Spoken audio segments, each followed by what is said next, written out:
I'm an Ivy Leaguer. We're here in Boston. I'm sitting next to a guy who went to Dartmouth College, has 3 degrees. 3 degrees. You guys remember me being in Tampa? I did 60 days on the streets with my dad.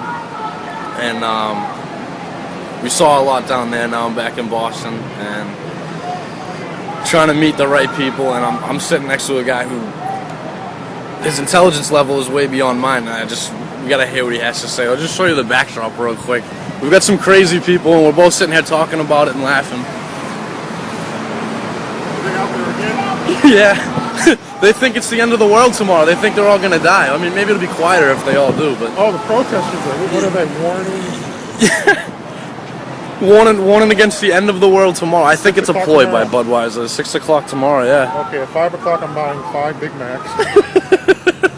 Man, who cares about my cholesterol? Life is over. Brother, you gotta tell them the story, man, about where you're from. Oh, come on.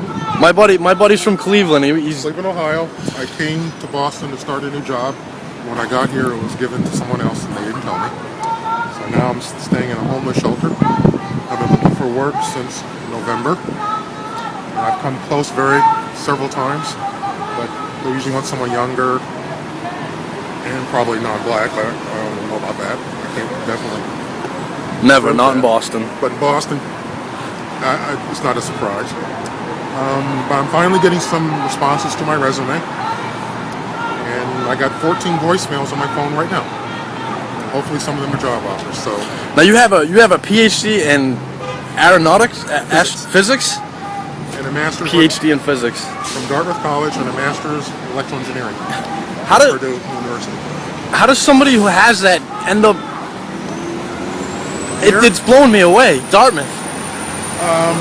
It was the sacrifice I did to take care of my parents. And one of the problems was when my father died, my house was going to be foreclosed. So I had to liquidate everything I owned to save the house because my mother had Alzheimer's. And the last thing she needed was to buy a new home or find a new place, but she didn't know where she was at the time anyway. So I said, they paid my way through school. If it takes 10 years, I'm going to make their final years safe and comfortable. So I sacrificed everything I had. All my electronic stuff, my car, all my savings, and I paid off the house. So when I settled their estate, when they passed on and they sold the estate, I was set to go back to work. Then the economy tanked. And that's what happens. You see that? So you think it's... Yeah, where I used to work, there used to be 30,000 engineers. I worked for Lockheed in California. Now there's 3,000. So where are they going? Boeing's laid off, Norfolk laid off. So where do we go? I had a friend who worked for NASA in Texas. He got laid off too. Yeah. I applied for a NASA contract when I was in Cleveland. And then the contract was canceled. That was like 3 months ago. So it's just simply bad luck. And when you have no money, it's very difficult to start over. Yeah, it is. And frankly, staying at the shelter has been an experience I don't want to repeat ever in my life. For a lot of people too. So I'm hoping to find something very, very soon. And I've gotten some contacts. So I'm very hopeful. I knew it was going to be tough in the winter. No one hardly hires in the winter. And now that warm weather's coming, things are beginning to happen. But it's frustrating. I had a position here teaching at a school near Northeastern, teaching mathematics for 6 months, or 4 months.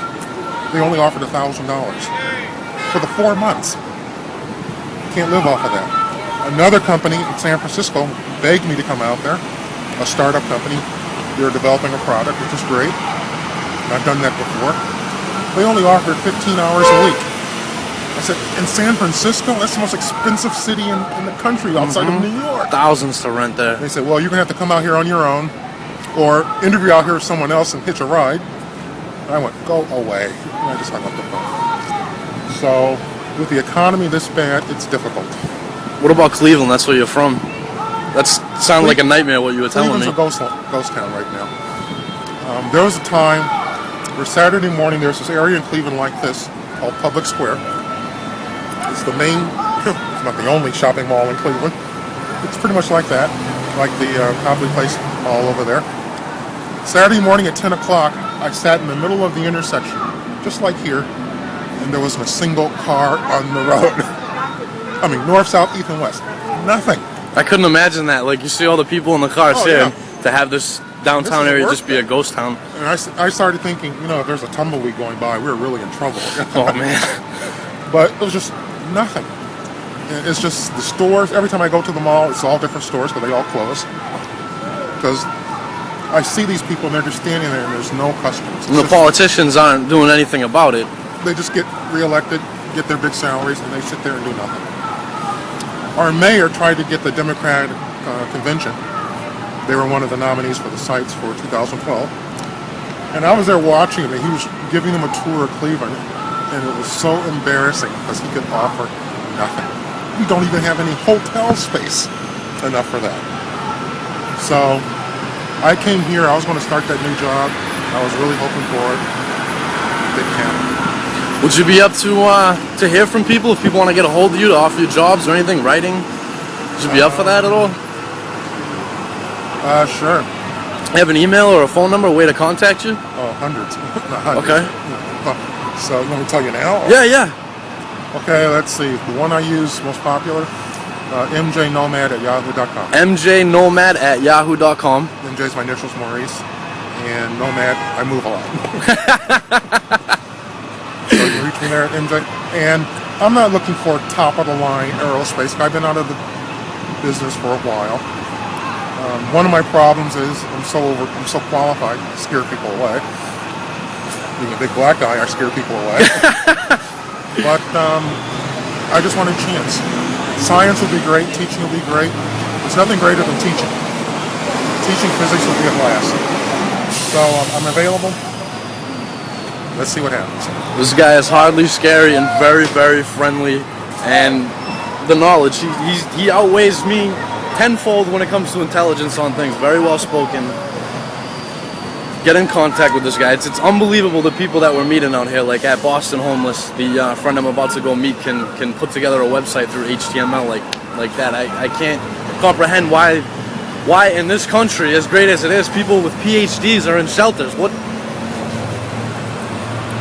I have nothing else to say. Brother, thank you so much. I appreciate the assistance. Absolutely.